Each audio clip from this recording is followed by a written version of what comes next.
Assalamu alaikum. We're back again with another segment of questions by the youth, and happy to have Professor Mohamad Abdalla join us to answer some questions. Professor, as you know, women have a lot of rights in Islam. And one of the questions that we get a lot from youth is regarding playing sport, because I think females are very active in sport actually, and you see that a lot in the Islamic schools.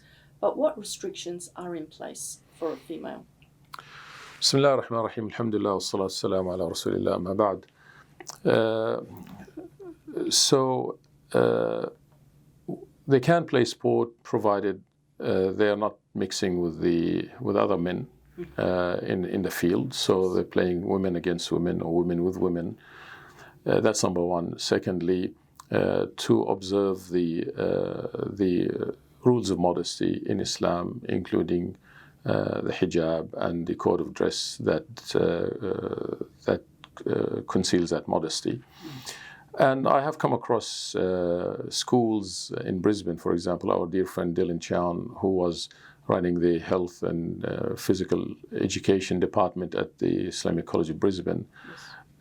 He was able to beautifully modify the dress code for the sisters there so that they have the right type of hijab, the right type of clothing that is light but concealing and breathable, yes, to allow them and to facilitate for their participation in sports.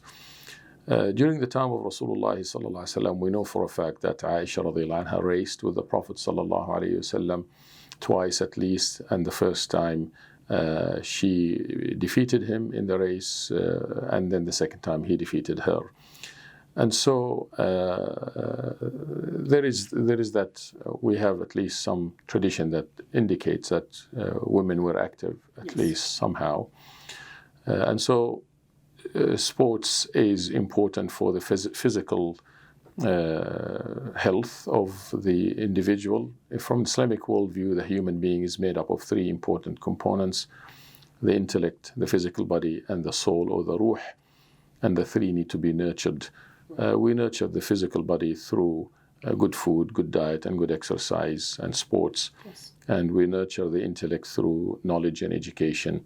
And we nurture the soul through ibadah, acts of worship, salah, reading Quran, purification of the self. And so the three need to complement each other so that the human being can be balanced. Yes. So therefore, inshallah ta'ala, it's fine as long as we said, there are those guidelines that are preserved. Yes, so the proper attire and not playing with the opposite gender, sure, that sort of thing. And almost all sports are allowed, because even with swimming now women have the burkini, so it should be okay. Again, with swimming, as we said, provided the code of modesty is applied, yes, and that they're not swimming with the opposite gender. And alhamdulillah, now these facilities are available. And yes, as you have said, the burkini is available now. So there is no harm, inshallah ta'ala. Inshallah. What type of careers are ideal for Muslim women? Because I think the census out there is that there are certain types of careers that are suitable for women and some that are not. Can you elaborate on that? Well, I think any career for both men and women in Islam that is going to harm their dignity and harm their identity, then they should avoid. And that's for both men and women. Yes. It's not only for women. We can't say a woman cannot work in a certain field, but a man can. Right. So the general rule is that, she can work in really any career now that she can contribute to. Again, provided, and this is for both men and women, of course, that they look after the moral code of Islam. They're not mixing, so to speak, freely and privately with the opposite gender, and they're not compromising their own deen and identity. Yeah. So there might be sometimes some work professions that might be more suitable, but not by way of recommendation that you must do that. But some women might find it easier to work in the teaching profession or the medical profession, academic profession, and so forth, because it gives them that flexibility and it gives them that but there is no prescription as to what that she has to work here or she has to work there, with the exception of maintaining and protecting her Islamic identity and his Islamic identity, not to compromise that in any way, shape, or form. Right. Thank you. And when women do have their careers, they often find balancing housework quite difficult because they're working full time, then they come home, and then they're working full time at home. So, is the house care and the general home duties solely the duty of a woman? No, not at all. We know from the Sahih Hadith, the sound Hadith, when Aisha radiallahu anha was asked how was the Prophet ﷺ in his house, she said, "Kana fi khidmati ahlihi." He was serving his family inside the house. So, if the Prophet ﷺ did not see it above himself to help inside the house, then who are we to say that we should not help in the house and that it is an exclusive duty of women? It is a responsibility for both men and women. And in fact, many Muslim scholars would argue that it is not the duty of a woman to be cooking and cleaning for the man, unless it's becomes cultural.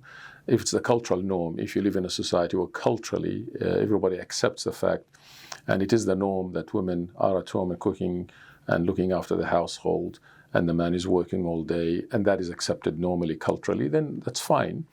But in societies where, in Australia, for example, if the man is working and the woman is working, then they both should help one another inside the house.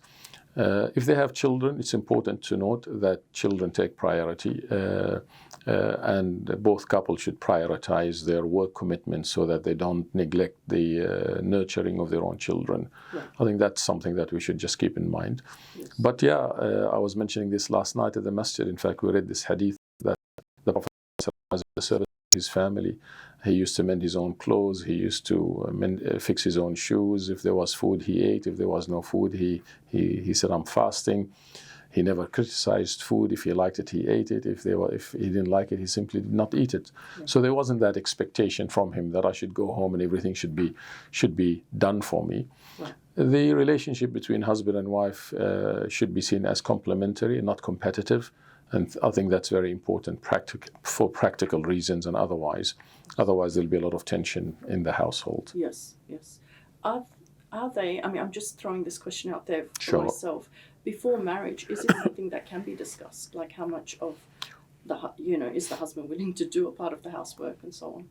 I think so. I think it's important. I always say to brothers and sisters to do their due diligence before getting into marriage. Marriage is a serious commitment. Yes. And there has to be common denominators between both. Of course, aside, alhamdulillah, from being Muslim and from worshipping Allah and so forth, having these discussions before to understand the strengths and weaknesses, expectations is important to allow for ease of the marriage.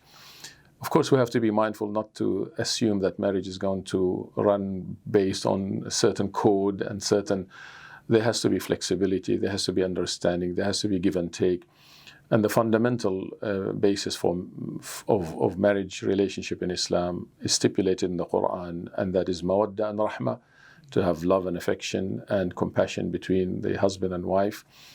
But there is no harm, absolutely, to have these understandings. And I've come across many cases where people who haven't done that, and then they got into marriage, and then they say, "Well, I expected you to do this, and I expected you to do that," and he or she said, "Well, I didn't expect that. I didn't think this was my duty or responsibility," and that led to all sorts of problems. Yes. So there is always merit in trying to negotiate or discuss or talk about marriage and how you are going to make it work together. Exactly. Rather than asking, what's your favorite color? What do you listen to? Exactly. Absolutely. I mean, these are superficial markers, right? But we have to understand. And many people are sadly nowadays feel that marriage is only built on one pillar, and that pillar of love. And this love is often the love of Hollywood or Bollywood. Right. But Islam asks for a deeper type of love that is more genuine and more lasting. Mm. But love on its own is not sufficient to build the house of marriage. you need understanding, common goals, common purpose, how you're going to raise the children, and so on. So it's important to talk about these things and discuss them and to come to some sort of agreement about those issues. Yes, absolutely. The last question we have regarding women in particular is, sisters are asking, if I don't wear hijab, but I am a practicing Muslim in every other aspect, am I still considered a good Muslim? Inshallah ta'ala, of course, none of us is perfect and none of us is complete, and goodness comes at varying degrees and levels. And inshallah ta'ala, if somebody believes in Allah and loves Allah and His Prophet and prays 5 times salah and fasts Ramadan and gives zakah, but they are lacking in certain aspects, such as not wearing the hijab, or there'll be other aspects where, for example, people might lack, then inshallah ta'ala they are still good Muslim, but they should try to always work towards ihsan, towards excellence in our Islam. Islam is, as explained in the hadith of Jibreel, the famous hadith of Jibreel, as Islam, Iman and Ihsan. Islam is the basics, right, the entry point. And often the scholars say Islam speaks to the physical aspect of our being, and that is the external observances, the salah, the hijab, the fasting. This is the entry level. Yeah. And then Iman speaks to the intellect, to believe in Allah based on conviction, to know who Allah Ta'ala is, to understand Allah through by contemplating and pondering His closed book, the Quran, and contemplating and pondering and studying His open book, the Cosmos. And then that should lead us to a level of ihsan, excellence, where we worship Allah as if we see Him, and if we don't see Him, we know that He sees us. And we're all working towards that. I think what is important is that nobody should judge anybody else. If you see a sister who's not wearing hijab, don't judge her, because she might be doing things that Allah Ta'ala is pleased with that we are not aware of. Right.